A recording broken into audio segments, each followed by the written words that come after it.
Brought to you by DK Audio. The Secret Explorers and the Sunken Treasure by S.J. King. Read by Aysha. Chapter 1.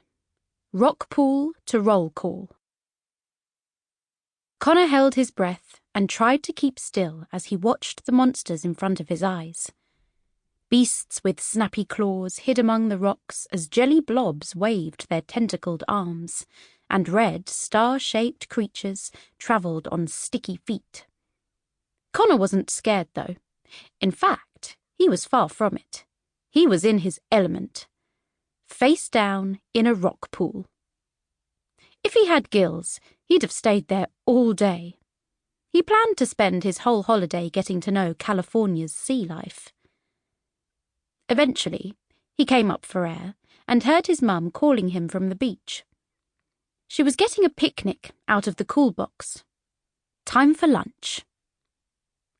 As Connor gathered his net and bucket, something caught his eye, a tiny animal trapped in the seaweed.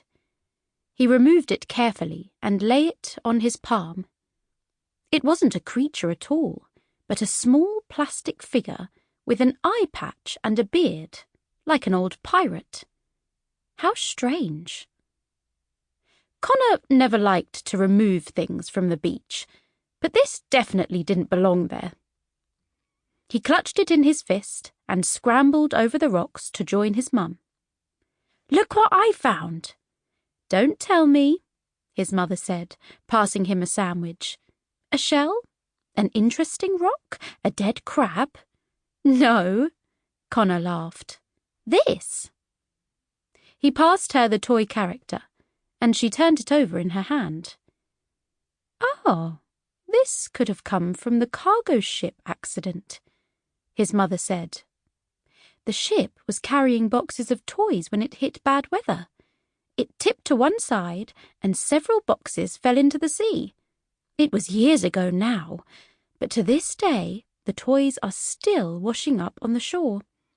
Hunting them has become quite a hobby." "This is one of the toys from that ship?" "Could be. It's fun to think so, isn't it?" Connor nodded and smiled, but inside he was worried by the story. Plastic took 450 years to decompose, and it was a real danger to animals in the ocean. He looked back at the rock pools, wondering if more toys had washed up there. And that's when he saw a bright, silvery flash. What was it? Was it a fish out of water? "Back in a minute, Mum." Connor gulped his sandwich and ran. But it wasn't a fish. It was a small glowing disc, marked with compass points, north, east, south, and west. This could only mean one thing. "Yes!" Connor cheered. At the same time, a wall of sea spray washed over the rocks in front of him and hung there in the air, glistening like a crystal curtain. Connor wondered if he should tell his mum, but then he remembered. When he was called to explore, time stood still.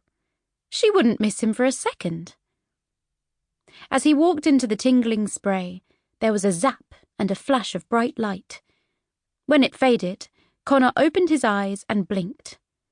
The sticky Californian heat was gone, along with the beach and the rock pools. He was now in a cool room, humming with computers and screens. "The exploration station!" he exclaimed. "Am I glad to see you!" The walls were lined with glass cases, displaying expedition treasures, such as lava rock and meteorites, ancient quills and cockle shells, and insect husks and dinosaur eggs. On the domed ceiling was a picture of the Milky Way, and on the floor was a giant map of the world. This was the headquarters of the Secret Explorers, chosen for their knowledge, curiosity, and teamwork. There were 8 of them in total, and it looked as if Connor... Sample complete. Ready to continue?